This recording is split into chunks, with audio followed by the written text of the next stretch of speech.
Hey everybody, welcome back to Chamberlain Family Farm. So we're here at the house today. I got a couple sickies. Philip and Reagan's sick. So today's live, we're going to do somewhat of a little demonstration. So I know I said in previous videos and I would show you guys how to stratify. Now the other video Mom did, she actually just put the whole fruit in the fridge, right? And took the seeds out later on and planted them and they grew into trees. Alright, so what I got here is I got an apricot pit. So, and you can do this pretty much with any perennial whatsoever. So, what you're going to need is you're going to need to get your pear cutters like this. If you got an apricot or a peach or even a cherry pit. And again, you guys can do this for apple trees and other stuff as well. But for pits, you're going to have to take them out of the pit. So, you'll open it up and you'll have a little seed like this. You're going to need some paper towels. You're going to need a bag and you're going to need a spray bottle of water.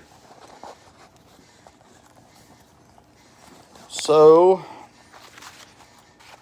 and again, once you get to this point, like I said, you can do this with blueberries or apples or whatever. But you'll take the seed. Make sure it's not damaged, which this is not. You'll stick it inside there. You'll fold it up.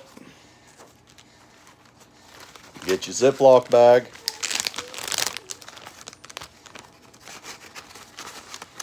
You'll stick it in your Ziploc. And then once you do this, you'll get you some water and you'll spray it in there. Now, whenever you actually go put water in it, you don't want to where there's water actually like building up. You just want enough to dampen the napkin. You don't want it where it's actually got water running down into the corner or anything like that. If you did that, you got too much. So just let the water just absorb and saturate slowly until it goes from corner to corner. You'll get the air out of it the best you can. You'll zip it up. Put what it is, what type of seeds they are, put the date on it, put it in the fridge. I recommend doing this in the wintertime, guys, because it could take 2 to 3 months before they actually start sprouting, unless you've already had them in the fridge. Now, when you're doing the pits like this, sorry, we had a tractor go by. So when you're doing the pits like this, you want to be careful. I can't do this in the house. I cut the other one outside. I don't want Jen to get mad at me. But what you'll do is you'll just go around and you'll just keep snipping off. You do not want to damage that seed inside, so be careful. You don't want to go like in the center and just crush, or take a hammer and bust it all to heck and mess your seed up. Because if you destroy the seed, more likely it ain't gonna grow. So keep that in mind when you're doing it. I'll show you this one here I cut.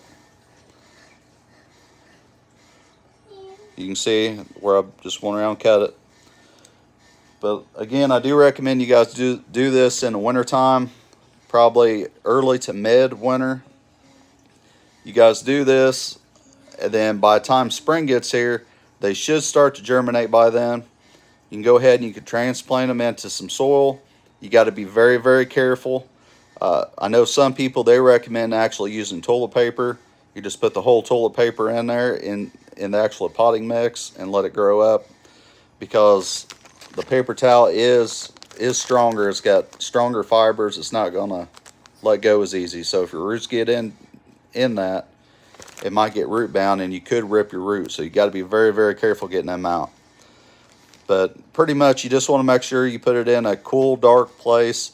Stratifying, what you're doing by putting it in the fridge, you are tricking the seed into thinking that it's actually going through winter time already. So all perennials, pretty much, they have to go through a winter process where it's cold for a time. Granted, it may only need to be 2-3 weeks, but you have to trick the seeds for them to actually grow. Otherwise, if you just take a seed and you put it in the dirt, more likely it's just going to rot if it's a perennial. So I hope that helps. So we will talk a little bit of what's going on in the world now. If you guys haven't heard, there's been 11 Americans killed now in Israel. There's still hostages. And it's not just Israeli and United States, guys. France, there's some Oriental countries. Germany's had a few. There's other nations involved. Now, I don't think Israel's actually part of NATO. They are a NATO-backed country. They are protected by NATO. They was made by NATO, formed by it. So in that itself, that is a declaration of war. We can, in fact, go to war with Iran and Russia, because I don't know if you guys heard, but Russia, they said that they hacked into the system during that time and caused some of the confusion. So that's another cause for us to go and fight. Also, just the blood, just killing Americans in general, especially that many. Plus, there's still hostages, so that number's more likely going to go up. They found 40 baby bodies, some headless, where they cut the head of the baby. They found 40 of them piled up, little babies. That's what kind of people we're dealing with here. This is a terrorist organization. This is not a country. Okay? So I know some of you guys are confused. It is not a country. This is a terrorist organization. They're at war with Hezbollah now, which is a bigger one. They're probably the biggest one in that region. They pretty much have all of Lebanon, and they're in Syria pretty bad. But besides just the terrorist organization, Russia, they are in Syria, they are in Iran. All this is Iran backed, so no doubt there will be some things happening in Iran, even if it's just assassinations or things just blowing up here and there, not from maybe guns, but sabotage, So there will be stuff happening in Iran. If you guys haven't heard, we have some ships now off of Israel near Lebanon. This is not going to go good with Russia. I see some big conflict. No doubt we are in war, guys. We have been since the beginning of Ukraine. We've been backing it 110%. So oil prices are supposed to rise tremendously, and of course, if oil prices go up, food's going to go up again, and everything else. So if you guys think money is tight now, it's going up even further. And not to mention that whenever we do start fighting, we actually have boots on the ground. It's not just going to be our country. It's going to be all countries, guys. And the more people that's out fighting, the less production is getting made at home. And that's going to make it hard, and it's going to cost more for that. So, guys, I don't know if this is the end times or not, but I do see Bible prophecies being fulfilled.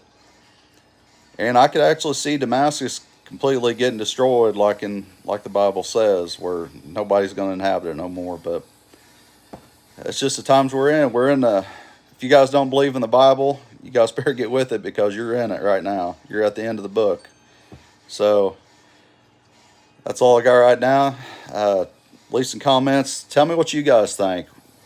And if you guys have any ideas on the seeds or planting strategies that actually work better, I have heard some people actually put like a bag of dirt and put the seed in the fridge and let it grow naturally too. So I haven't tried it that way. I have tried it to where in the wintertime, I'll put a dirt like in a milk jug or a pop bottle, wash it all out first and leave it outside. And I did have a couple grow that way, just letting it naturally do it on its own. But guys, if you would, leave a comment down below about that stuff, or even about all this war stuff. What you guys think? What's your opinions and thoughts on things? You guys have a good one. Take care.